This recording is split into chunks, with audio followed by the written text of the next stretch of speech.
भारत माता की, भारत माता की। সমবেত সুনাগরিক বৃন্দ, গণদেবতা, জনতা জনার্দন, আমাদের শুভচিন্তক, আশীর্বাদক, এলাকার সর্বস্তরের ভদ্রমণ্ডলী, প্রবীণ নাগরিক বৃন্দ, মাতৃমণ্ডলী, আপনাদের সকলকে পশ্চিমবঙ্গের রাষ্ট্রবাদী সরকারের পক্ষ থেকে আন্তরিক শ্রদ্ধা, শুভেচ্ছা, কৃতজ্ঞতা, অভিনন্দন এবং স্বাগত জানাচ্ছি আমাদের এই জনকল্যাণ শিবিরের সূচনা লগ্নে। প্রেস মিডিয়ার বন্ধুরা আছেন, তাদেরকেও স্বাগত জানাচ্ছি, অভিনন্দন জানাচ্ছি। প্রথমেই শ্রদ্ধার সঙ্গে অন্তর থেকে প্রণাম নিবেদন করছি এই পবিত্র রিয়াপাড়া, সেখানে সিদ্ধনাথ জিউর মহাদেব মন্দির রয়েছে। বাবা মহাদেবকে স্মরণ করে এবং মহাদেবের চরণে প্রণাম নিবেদন করে আমি অল্প কিছু কথা নিবেদন করছি। মঞ্চে আয়োজক ব্যবস্থাপক, মাননীয় জেলা শাসক এবং তার সাথী আধিকারিকরা রয়েছেন। অল্প সময়ের মধ্যে তারা সরকারের নির্দেশিকা মেনে এই কর্মসূচির আয়োজন করেছেন, তাদের ধন্যবাদ। আমার সতীর্থ মন্ত্রিসভার ক্যাবিনেট মন্ত্রী, ইরিগেশন এবং ওয়াটারওয়েজ দপ্তরের মাননীয় অরূপ দাস রয়েছেন, মাননীয় রাষ্ট্রমন্ত্রী শিক্ষক প্রিয় শান্তনু প্রামাণিক রয়েছেন, মাননীয় সাংসদ কাঁথি,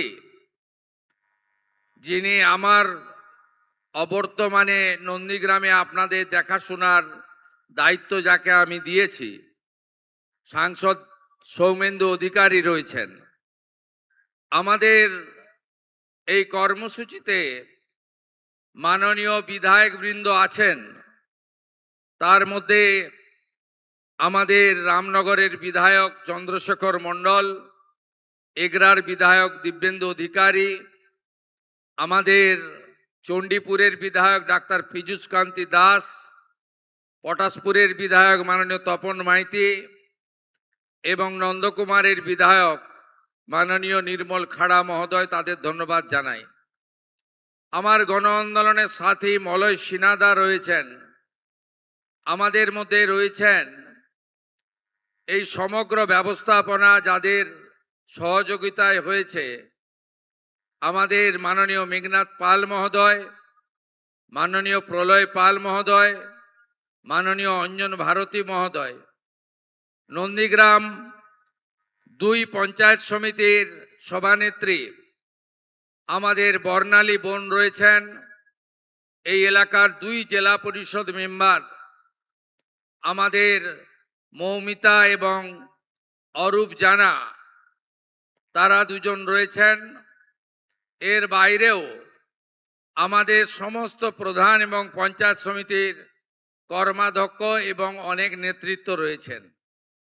যেহেতু আমার অনেকগুলি কর্মসূচি রয়েছে, বিকেল 3টের সময় কলকাতা কর্পোরেশনে একটি স্বচ্ছতার কর্মসূচিতে যেতে হবে, তাই একযোগে মঞ্চে আসীন সমস্ত আধিকারিক, নির্বাচিত জনপ্রতিনিধি, বিশিষ্ট জন, সুধীজন, এলাকার যারা বিশিষ্ট নাগরিক, প্রত্যেককে যথাযথ স্থানে সম্মান নিবেদন করি।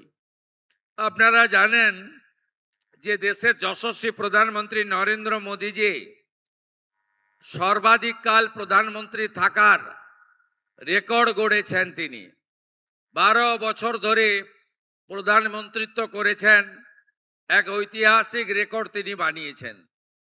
এই রেকর্ডকে, তার যে এই গুরুত্বপূর্ণ মাইলস্টোন, তাকে আমরা শ্রদ্ধার সঙ্গে সম্মান এবং মর্যাদা দিয়ে গত 5 তারিখ থেকে আগামী 21 তারিখ পর্যন্ত অনেকগুলি কর্মসূচি দেশেও হচ্ছে, রাজ্যেও আমরা নিয়েছি।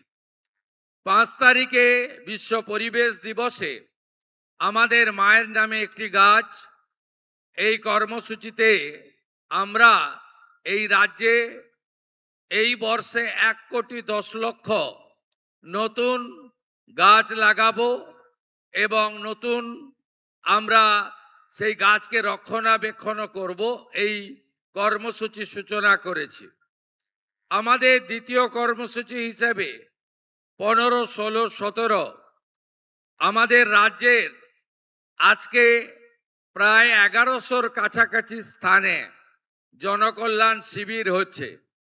এই জনকল্যাণ শিবিরে কেন্দ্রীয় এবং রাজ্য সরকারের 54টি গুরুত্বপূর্ণ স্কিম, যার সরাসরি কল্যাণ বা সুযোগ আমাদের এই রাজ্যের মানুষজন পাবেন। মহিলারা পাবেন, কৃষকরা পাবেন, অসংগঠিত শ্রমিকরা পাবেন, বেকার যুবকরা পাবেন, ছাত্রছাত্রীরা পাবেন এবং সমাজের সমস্ত বর্গ, সমস্ত জায়গার লোকেরা পাবেন। তাদের অত্যন্ত স্বচ্ছতার সঙ্গে এখানে আধিকারিক কর্মচারীরা আপনাদের সহযোগিতা করে নাম নথিভুক্তকরণ করবেন আধুনিক ব্যবস্থাপনার মধ্য দিয়ে। তাই আপনারা এই শিবিরের সুযোগ আপনারা নিন, এটা আমরা চাইব। আমরা চাইব একটি স্বচ্ছ তালিকা তৈরি হোক, যে তালিকার মধ্য দিয়ে আমাদের সমাজ কল্যাণে, সমাজের উন্নয়নে, অর্থনৈতিকভাবে পিছিয়ে পড়া লোক, গ্রামে থাকা মানুষ, সেই প্রান্তিক মানুষগুলো যাতে যথাযথ কেন্দ্র এবং রাজ্য সরকারের সুযোগগুলো পান। কারণ আমি দায়িত্ব নেওয়ার 5ম সপ্তাহ হয়েছে, আমি অবাক হয়ে গেছি যে আজকে যে বিগত দিনের লক্ষ্মীর ভাণ্ডার, সেখানে লক্ষ লক্ষ এমন অ্যাকাউন্ট পাওয়া গেছে যারা লক্ষ্মীর ভাণ্ডার পাওয়ার যোগ্য নয়, অর্থাৎ ভোটার তালিকা থেকে তাদের নাম বাদ গেছে। কেউ মৃত, কেউ অভারতীয়, কেউ এলাকায় থাকেন না তাদের। এমনকি অবাক হয়ে যাবেন, কয়েক লক্ষ পুরুষের অ্যাকাউন্টে লক্ষ্মীর ভাণ্ডারের টাকা ঢুকিয়েছে এরা।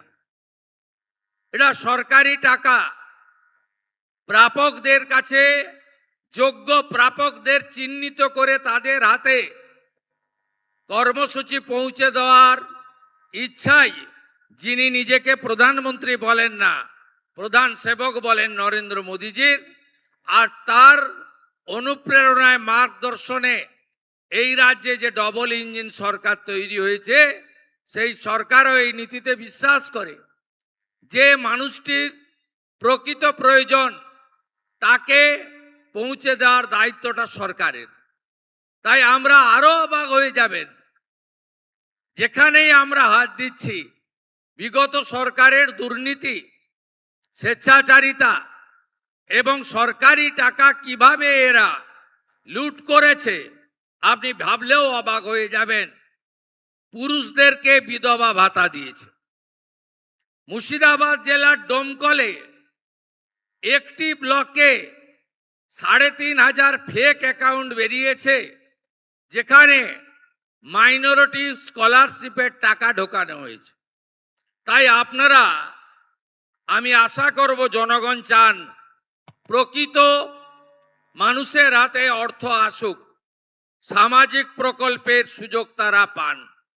তাই এই সরকারের উষা লগ্নে শুরুতে আপনারা আমাদেরকে সহযোগিতা করুন, আমরা আপনাদের সহযোগিতা করব। প্রয়োজন হলে বাড়িতে পাঠাবো আমরা আমাদের কর্মচারীদের, সহযোগী কর্মচারীদের, যাতে আমরা পোর্টালে আপলোড করা, ফর্ম নথিভুক্তকরণ করা, এটা ঠিকঠাকভাবে হয়।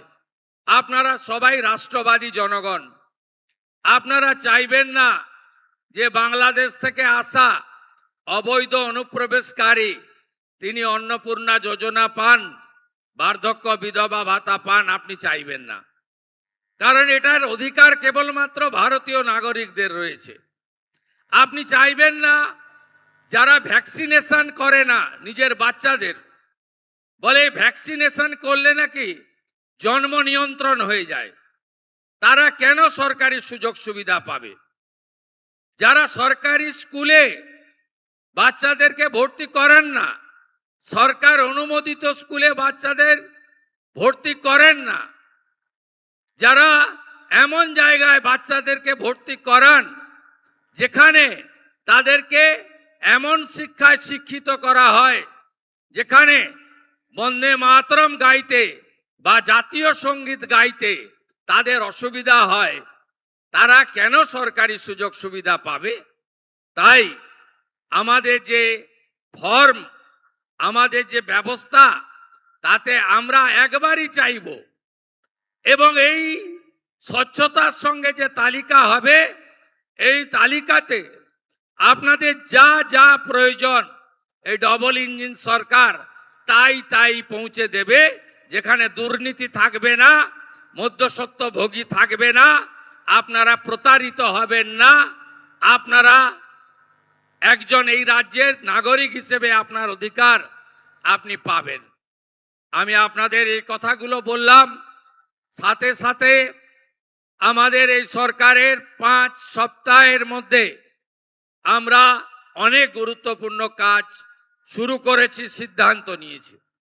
আমরা দেশকে সুরক্ষিত করার জন্য সীমান্তের জমি বিএসএফকে হস্তান্তর করা, জনগণনার কাজ শুরু করানো, বিএনএস এর আওতায় আইনের শাসন প্রতিষ্ঠিত করা, দুর্নীতিগ্রস্ত এবং অত্যাচারীদের বিরুদ্ধে কঠোর আইনি ব্যবস্থা করা, শাসকের আইন নয় আইনের শাসন প্রতিষ্ঠা করা, এটা আমাদের লক্ষ্য।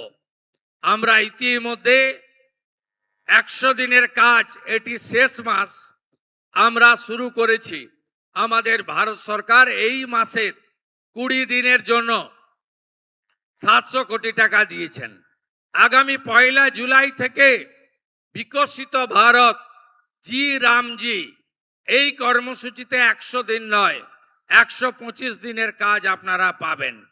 তার জন্য 8,500 কোটি টাকা আমাদের বরাদ্দ দেওয়া হয়েছে। আমরা ইতিমধ্যে নির্বাচনে প্রতিশ্রুতি দিয়েছিলাম মা বোন দিদিদের আমরা 3,000 টাকা করে অ্যাকাউন্টে দেব। এই প্রক্রিয়া শুরু হয়েছে, আরো চলবে যতক্ষণ না তালিকা সম্পূর্ণ হয়।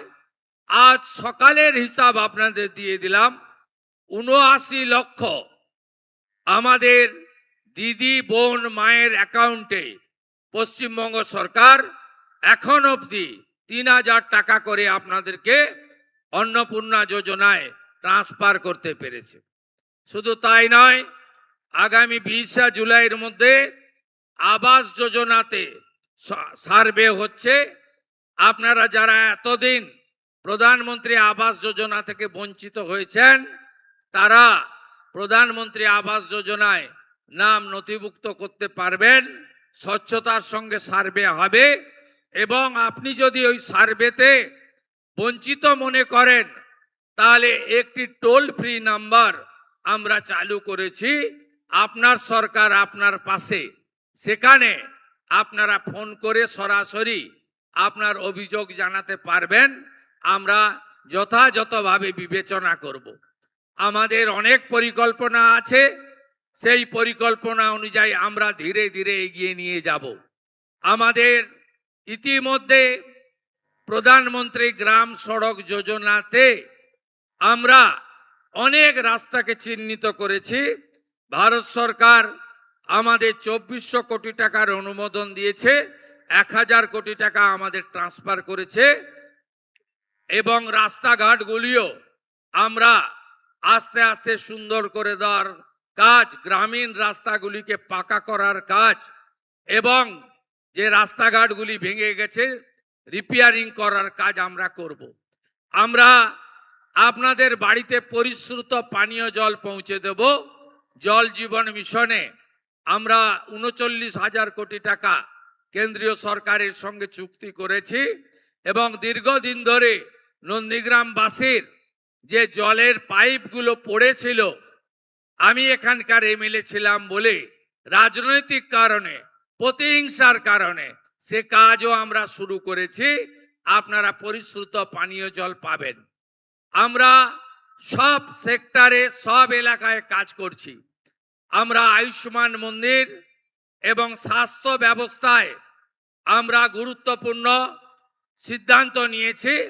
আমাদের জাতীয় হেলথ মিশন আয়ুষ্মান মন্দির হসপিটালে প্রধানমন্ত্রী জনঔষধি কেন্দ্র এবং 1,43,00,000 পরিবারের 6.5 কোটি মানুষ আয়ুষ্মান ভারতের আওতায় তারা যুক্ত হচ্ছেন।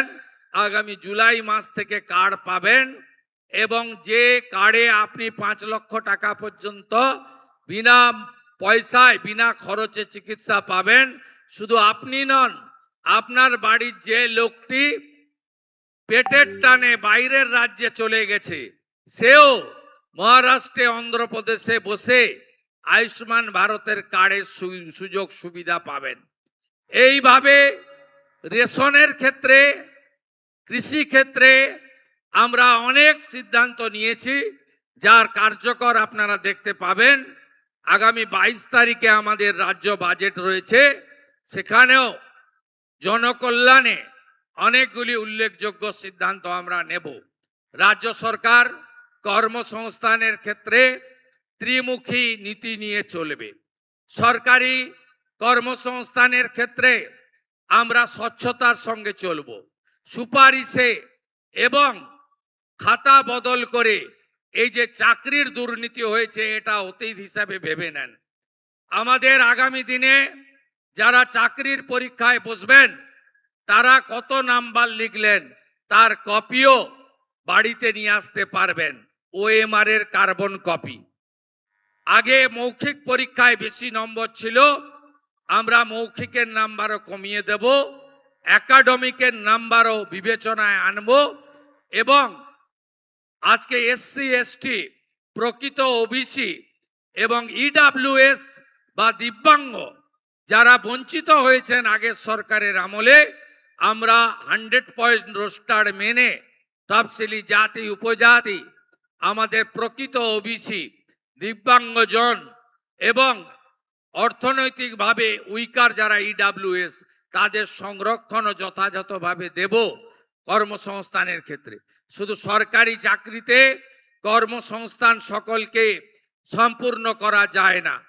আমরা প্রধানমন্ত্রী মুদ্রা যোজনা, বিশ্বকর্মা যোজনা, PMEGP নানাভাবে আপনাদের ব্যবসার ক্ষেত্রে যে ভর্তুকি কেন্দ্রিক মিনিমাম ইন্টারেস্টে guarantee free loan, security free loan রয়েছে, সেই লোনও আমরা আপনাদের দেওয়ার ব্যবস্থা করব।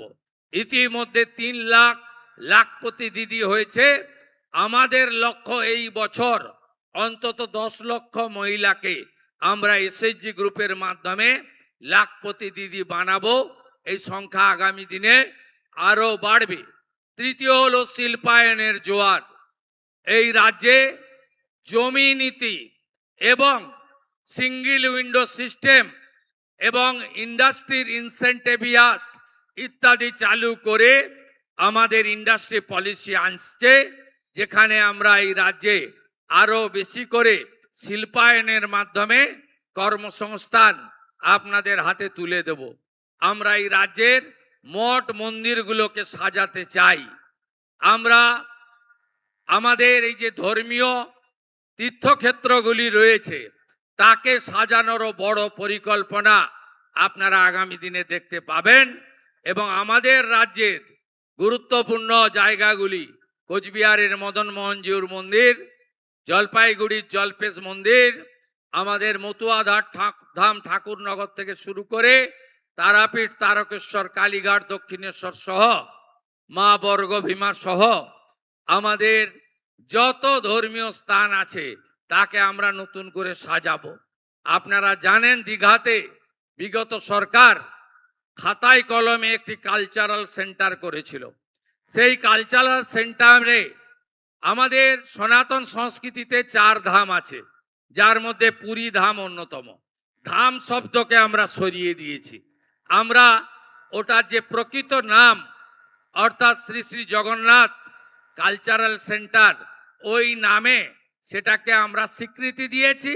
কিন্তু ওই ক্যাম্পাসের মধ্যে প্রভু জগন্নাথ দেবের যেখানে পুজো হয় সেই জায়গাটুকু মন্দির হিসাবে তার আমাদের যে সংস্কৃতি রয়েছে সেই সংস্কৃতি মেনে পবিত্রতার সঙ্গে পূজা পাঠ প্রসাদ হবে, সেটাও আমরা সিদ্ধান্তের মধ্যে রেখেছি। তাই বলতে গেলে অনেক সময় লাগবে। ঘরমাক্ত পরিবেশ, আপনারা জনকল্যাণ শিবিরের সুযোগ নিতে চান, আমি আপনাদের কাছে বিনীতভাবে বলবো সুযোগ আপনারা নিন। প্রান্তিক মানুষ যারা ইলেকট্রিকের বিল দিতে পাচ্ছেন না তারা প্রধানমন্ত্রী সূর্য ঘরের সুবিধা নিন।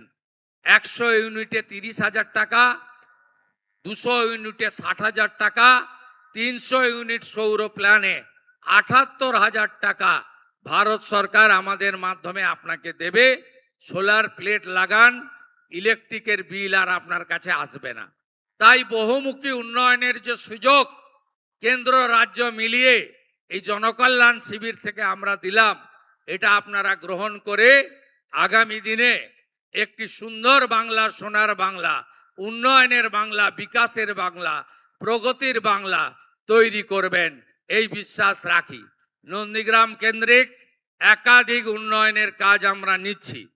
আমরা এখানে কৃষকদের ক্ষেত্রে, পানীয় জলের ক্ষেত্রে, রাস্তাঘাটের ক্ষেত্রে, বিদ্যালয়গুলি সাজানোর ক্ষেত্রে, আইসিডিএস সেন্টারগুলি নতুনভাবে তাদের যে প্রয়োজনীয় ব্যবস্থা দেওয়ার ক্ষেত্রে আমরা নানা সিদ্ধান্ত নিয়েছি। নন্দীগ্রামের মানুষকে রেলে চড়ানোর জন্য জেলা শাসককে নির্দেশ দেওয়া হয়েছে। এখনো যে 6 একর জমি হস্তান্তর বাকি রয়েছে তার মধ্যে ইতিমধ্যে তিনি 3.5 একর সরকারি জমি রেলকে দিয়ে দিয়েছেন। বাকি 2.5 একর জমি পারচেজ করে রেলকে দিয়ে দিলে আগামী মার্চ মাসের মধ্যে আমি আশা করি বা আগামী কয়েক মাসের মধ্যে আপনাদেরকে আমি রেলে চড়াতে পারবো, এই বিশ্বাস আমার আছে। সাথে সাথে হলদিয়া নন্দীগ্রাম সেতু নির্মাণ, এটি আমাদের বড় কর্মসূচি। ফোল্ডার সেতু আমরা করব যাতে জাহাজ চলাচলে কোনো অসুবিধা না হয়। এর বাইরেও এইচটি ক্যানেল সংস্কার সহ কাঠের ব্রিজগুলোকে পাকা ব্রিজে পরিণত করা, হলদিয়া উন্নয়ন পর্ষদের একাধিক উন্নয়নমূলক কাজ ইতিমধ্যে অনুমোদিত হয়েছে। আমরা আপনাদেরকে যে আশা স্বপ্ন নিয়ে এই সরকারকে আপনারা এনেছেন, আমাকে জিতিয়েছেন, আমি সেই স্বপ্ন আপনাদের পূরণ করব। বিগত দিনে সাংসদ বিধায়ক হিসেবে যে পরিষেবা আপনাদের বন্ধু শুভেন্দু তার কাছ থেকে পেতেন, বিধায়ক যেই থাকুন, যেই সাংসদ থাকুন না কেন, আমি নন্দীগ্রামের ক্ষেত্রে অঙ্গীকারবদ্ধ। আপনারা যে সংগ্রাম করেছেন এবং 21-এর নির্বাচনে রাজ্যের ঘোষিত মুখ্যমন্ত্রীকে পরাস্ত করে আমাকে আপনারা জিতিয়েছেন।